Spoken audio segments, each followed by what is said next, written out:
What is up, everybody? Welcome to episode 5 of Toro Talk. It's me out here by myself in the cow pasture again. We got a lot of crazy things going to be going down here locally for the San Antonio Toros, including our podcast. So just stay tuned. What we're going to do with this episode is going to be a continuation of our interviews that we have when players come down here locally. And not everybody who watches gets to hear the interview. So we got 2 interviews for you tonight. Cade Collenback, our starting log snapper, and our legacy player whose grandpa played for the San Antonio Toros. I'm sure everybody's seen and heard about that. And then also Chris Carpenter, one of the greats that have ever caught the ball for the UTSA Roadrunners. So both those guys, Roadrunner alum, are officially signed to our Toros camp roster. And we're very, very happy to have them on board. And we're going to share those interviews with you tonight. But before we get to those interviews, while you're still here, just so you know, we have tons of events planned coming up right now. April's packed, May's packed. We're going to be at Fiesta. We're going to be doing a Carnival out in Helotes. We're going to be at local schools. We're going to be doing youth camps. We've got all kinds of crazy stuff. We've got Fiesta medals going on. We're going to be at Fiesta. So if you're a Fiesta person down here in San Antonio, I don't know if you can tell, I'm wearing my Poodle Spurs jersey. I'm going to the Spurs game, so I'm going to record this episode. Then I'm going to get out of here and go have some fun and support local sports in San Antonio. And if you want to support local sports right here in San Antonio, always remember, COFLToros.com, COFLToros.com. We got single game tickets. We got season tickets. We got a link to become an owner. We have been doing amazing things. We have broke the record for the amount of money ever raised by a professional football team in WeFunder history, and we want to keep that going. We're about 30% away to our original funding goal, so if you want to be part of that, COFLToros.com, click the little button that says Become an Owner, and you can become an owner. Watch all of our social media, COFL Toros, on Facebook, Instagram, Twitter. We literally got 13 events planned in like the next 6 weeks, and then we have kickoff, and also we're going to have a whole bunch of podcasters coming on here and some of the OGs that you guys are going to love to hear. So stick around, stay tuned for that. I'm going to go ahead and get out here. What we're going to first do is thank our sponsoring partners, South Texas Spine and Surgical Hospital. They are the spine and surgical hospital for your San Antonio Toros, and they'll be partnering with us throughout the season. And then also Complete Care. We love having Complete Care on board. Your place to go for any of those aches and pains and sniffles and just the care that you need if you're in San Antonio. They got 3 beautiful locations down here, and we've even done some live stuff in there, and you might wind up seeing some pieces of that later down the road. But we really appreciate both our sponsors. So what we're going to do is we're going to pay a little bill right now, and then set you up for the Cade Collenback interview. Let's go ahead and make that happen. South Texas Spine and Surgical Hospital and Outpatient Center is named one of the top 5 hospitals in the state of Texas for joint procedures. Our integrated approach ensures a smooth journey from diagnosis to recovery. We are a tradition of excellence and a legacy of caring. Thank you very much for that, South Texas Spine and Surgical Hospital. Let's listen to the football people talk about football stuff. Hour number 3 of the program. We are live tonight from Sideliners. We're out here off of Henderson Pass, just off of Thousand Oaks, and enjoying the Meet the Toros night as the San Antonio Toros will play football starting in May, and we'll get the season underway coming up in late May into June. Another UTSA graduate, an alum from the Roadrunners, Cade Collenback, who was UTSA's deep snapper for a number of years, is going to do the same thing for the Toros, and he joins us here this evening. Welcome here. How's it been for you the last year or so? It's been good. Just kind of hanging out, working out, going to school for my doctorate's degree, and just trying to stay positive through everything and keep moving forward. So it's going to be Dr. Cade here pretty soon, right? That's what you'll have to call me. That's awesome. What's that in? What's your degree is going to be in? So I got my master's, finished it right after pro day last year. Got that kinesiology, strength and human performance, and planning on going back for physical therapy. That's cool. That's pretty awesome. Now, you're going to play for the Toros, and you're going to follow in the footsteps of your granddad who played here about 50-plus years ago. So what was it like when you had the conversation with him that you're going to play for his old team? If it says anything about him, he was working out when I told him. Wow. So he's 80 years old, and he still gets after it, but the amount of stories I've heard from him, you can just kind of see the light up in his eyes. That he was happy that this was a real thing and that it was actually happening. So when you obviously the deep snapping is kind of one of those things that you got to kind of have a knack for. There's guys that can do it, and there's guys that can do it well. You did it fabulously for UTSA for a number of years. How'd you develop that skill? Because I think a lot of people think, well, you just snap and run down the field, but there's more to it than that. Yeah, I mean, growing up, my father was a football coach at O'Connor High School. And so I was a little, ball boy running around the field and all of that. And, naturally you kind of see everybody, throw a ball, run a ball, and you see him snap a ball. And so growing up as a little boy, I just tried to, see if I could do it.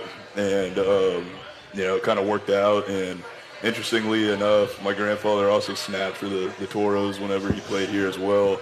And so whenever I won the job at O'Connor High School, just kind of, the way it went, he showed me a few other things, and I just kind of went with it like that, and really self-taught, never went to any camps or anything like that, and that's how it worked out for. What have you been doing since your time at UTSA? Come again? What have you been doing since your time at UTSA? I've been working out, going back to school. That's really been it, just trying to get out to church more, be with the family, hang out with my friends and whatnot. You were telling me earlier you got a real job, but you didn't like it very much, right? Yeah, no, I did not have fun with it. I got a good job that was paying well, and I think it kind of made me realize that it's better to be rich in yourself, and I chose to go that route, and ever since then I'm not making near as much money, but I'm loving life more than ever. Yeah, I think that's one thing is if you like what you do, you'll eventually get good enough to do it to where you're making top dollar in that field, and it's a lot better to go to work every day when you're enjoying yourself. Right, absolutely. So how often do you keep in touch with what's going on at UTSA and converse with Coach Traylor?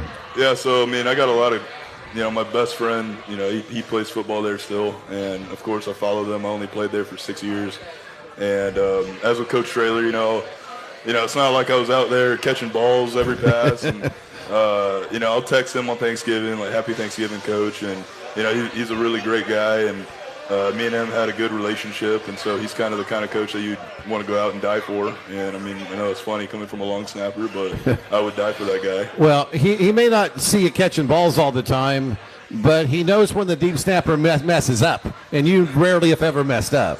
No. Absolutely not. So I guess it's one of those things. If he's not talking negatively about you, it's a good thing. Right. Oh, absolutely. And he said that once or twice. All right. So when you get your physical therapy stuff and you're into the professional world, what are you hoping to do with that? What's the goal there? I think nowadays with technology and all that, everybody kind of aspires to do their own thing. Maybe make your own business or whatnot. But I really just enjoy my field, strength and conditioning, and physical therapy, helping people getting back. That's really what it's all about. I've never been kind of fond with dollars. Just if I can make somebody's day, it makes my day even more. And so, whatever that's like, if I can help 20 people out in one day, I'll be able to go to bed good that night. So you're going to get to play football this summer for the first time since your UTSA days. And I was talking to Chris earlier. You never not miss the game. It's always in your blood, isn't it? Yeah, I mean, I think, obviously Chris, he got a few more snaps than I did for sure. Chris is a heck of a player, and he's a real good friend of mine.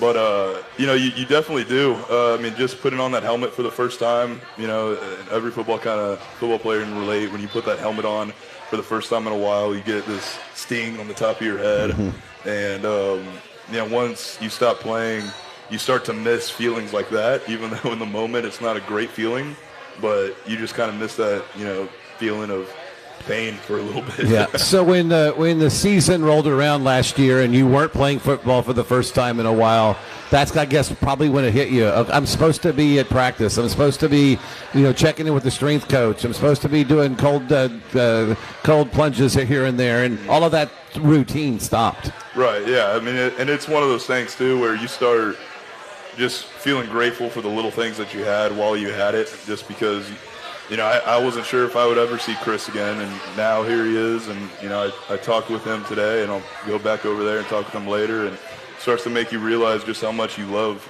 people like that. And, you find a lot more love in your heart for your old teammates. Football is such a team sport. Obviously, there's positions that matter, some maybe more than others. But if even the lower end of positions, I guess, in pros in terms of dollars or in terms of NIL now, everybody's got to do their job. It's 22 guys at one time, 11 on offense, 11 on defense, and another 11 on special teams. So, 33 guys doing what they got to do to have success. Right. Yes, sir. And I think especially from special team standpoint, you're a little team in yourself. You got a snapper, you got a holder, you got a kicker.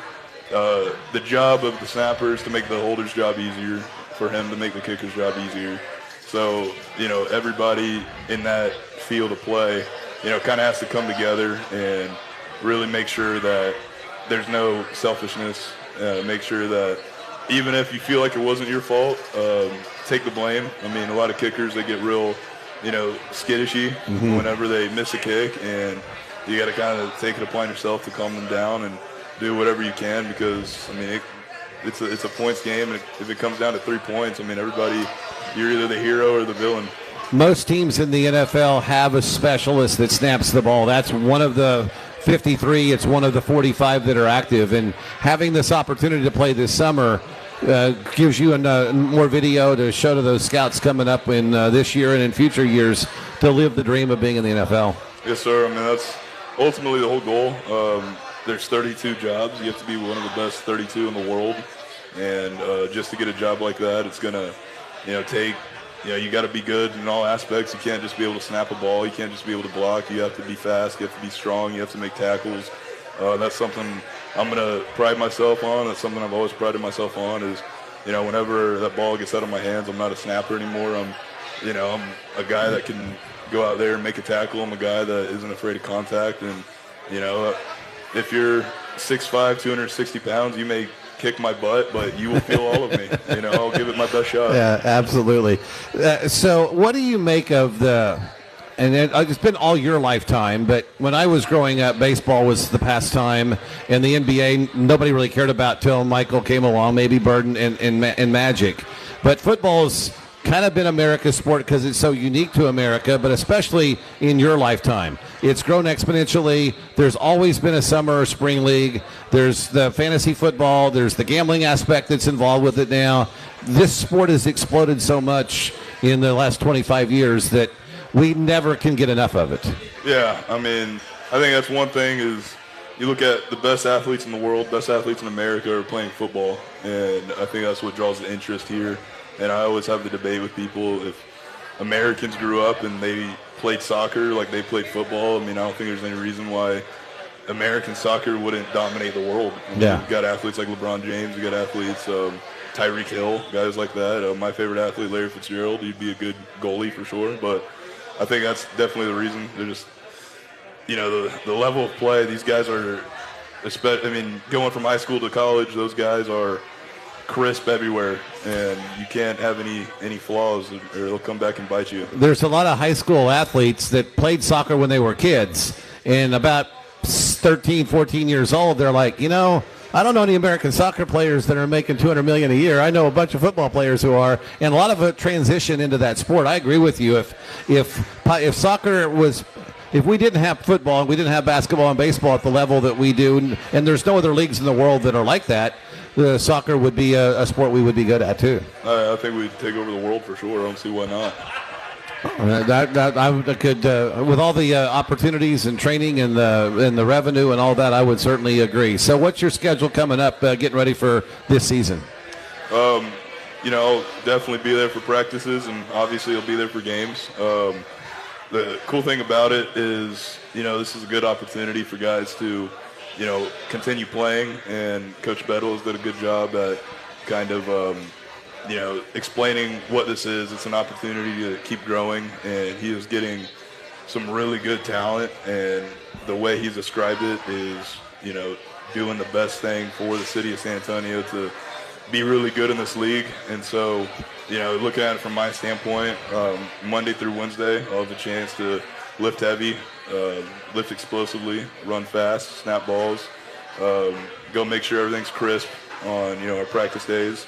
And then when it comes to game day, just kind of be myself, and if I'm myself, everything will take care of the rest. I'm pretty impressed that your granddad at 80 years old is still working out every day and still staying in great shape. That's awesome. What life lesson do you take from him going into this career and whatever other careers you do in the future? Yeah, he told me it's hard for me to tell you to work hard if I don't work hard myself. And, whenever he told me that, he turned around and he was about 78 years old at the time, and he starts hitting the speed bag in his garage. And, it's like, this guy is not looking to fight anymore. Yeah. And, he could if he needed to, though, right? I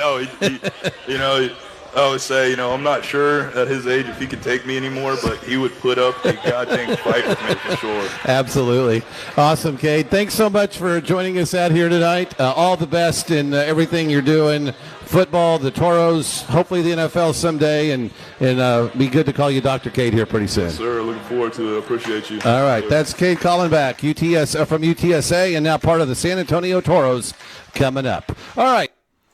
What an awesome interview. Dr. Cade had a lot of nice things to say about the Toros, so we're very happy he's going to be part of our team. Like I said, he touched on that little legacy part, so we're excited about that. We're going to go ahead and jump on to the interview with Chris Carpenter that they talked about a little bit. We'll play that for you now. But first thing we're going to do before we get that is tell thank you to our sponsor, Complete Care. When it comes to performance, one thing is true. You can't do your best unless you're feeling your best. Whether you're crushing it in the classroom to ace a test or pushing hard for that extra point, you have no time for downtime. So if you get sidelined by sickness or injury, just remember Complete Care. We have 3 convenient San Antonio locations, and we're open 24/7 to diagnose and treat you quickly. With X-ray, CAT scan, ultrasound, and on-site lab, we'll get you back in the game. Nowhere to go. Complete Care. Complete Care, 3 locations. Now, on to our interview with Mr. Chris Carpenter. All right, 5:33. We're out here at Sideliners. It's Meet the Toros. The San Antonio Toros will play in a summer league this year starting in late May into June. One of the Toros will be Chris Carpenter, who played for UTSA for a number of years. Welcome back to San Antonio. How you been? I've been good, man. Thank you for having me back. Scoot that up back. just a little bit right there. Thank you for having me back. And you've been back in Jacksonville coaching your high school team for some time. Talk about what you've been doing with that. I've been coaching, man, trying to get the boys right.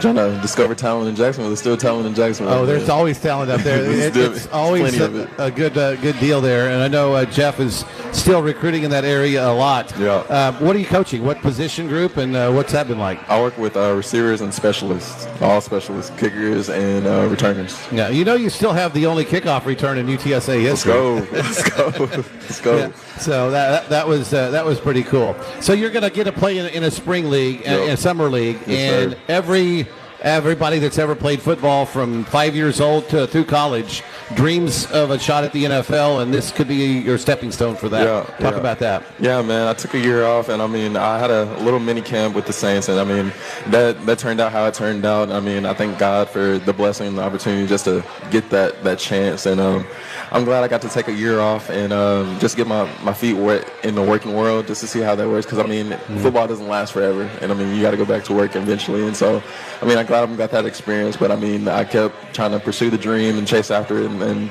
now I'm back. So what was that mini camp like with the Saints? What did you learn from that so the next time you go to camp you can either expand from that or kind of know what to expect? It was a real experience, and it was way different from college and anything that I've been around, and everything was way faster. Coaches didn't have time to slow things down and teach you. You had to learn off the rip, and I did what I could.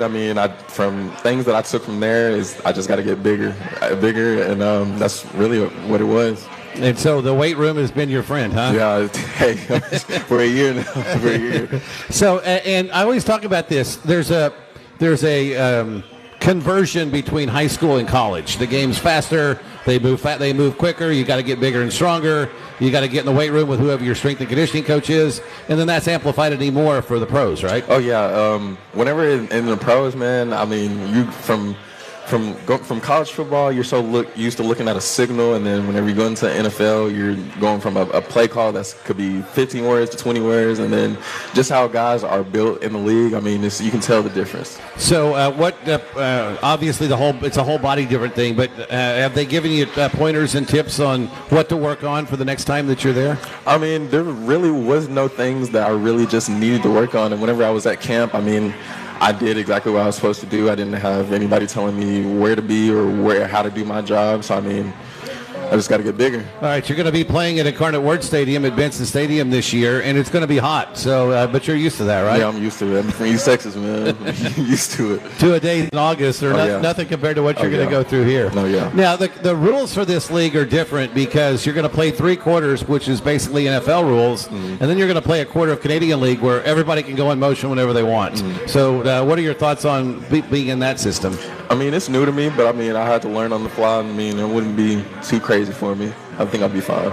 All right. So, and then just to have a change, because obviously there's a lot of players that get to play for a long time in Canada, so maybe that's an option down the road. Exactly, man. I mean, I've been actually talking to a team in Canada that's interested in me, so there's a possible chance I could go. Have you increased your speed, or is it about the same? I feel like the last 40 that I ran after pro day, I had a horrible pro day, and then I was like, there's no way that I'm a 4.4. There's no way. And then after that, the fastest 40 I clocked out was a 4.28. All right, yeah, that's fast enough right there. That's moving pretty good right there. That's over 20 miles an hour at some point during the run. Exactly. So talk about the football. You know, you never want to quit. That desire, that love for the game is always there. Yeah, I mean, when you start off as a kid and you've been doing it for so long, and then after college you try your pro day, and then if things don't work, I was just like, it's hard to just put down the dream, and then like, what do I do now? Would I just be an average Joe, or do I just continue to chase the dream? I mean, like, I was definitely happy with what I was doing, but I mean, I feel like I'm too young to be teaching or coaching, even though that's where my heart wants to be. I feel like I'm just too young right now, and I mean, I still have love for the game. Yeah, I think that's what a deal in every profession. You turn on the TV, and it may not be, C.D. Lamb or Justin Jefferson or somebody like that, but you're going, that 4th-team wide receiver for that team, I can do that. Exactly, man. And especially on punt returns, as many punt returns as I've seen dropped, and nobody has done anything with it, with all that space. Hey, put me in the game. Yeah. The punt returns, the kickoff returns, and the knowledge of the game, that's got something that you've grown up over the years. Yeah, exactly. I feel like once I took over that punt return position at UTSA, and I started that kickoff return, I feel like I was already a natural at it, but I feel like I took a big responsibility on special teams because, I mean, the ball's in my hands. So for those of us that have never, ever played, never will play, you're staring up at the sky waiting for that ball to come to you. I'm sure you know that there's people coming full blast for you. Oh, yeah. You got to kind of describe that feeling. What's that like? I mean, it's a different feeling. Like, it's really hard. So the ball is at least hanging up there for 4 seconds, and I mean, I at least get one glance at the people that's coming at me before I get the chance to catch the ball. So I usually take one glance, and then I use my peripheral vision to do the rest. I mean, if you at least 2 feet away from me, I'm taking it. Right. I got enough space. I got a faster first step than you do. Exactly. Right? I gotta get off the spot. Yeah, and you know that if you call a fair catch, I'm safe. Then you're safe.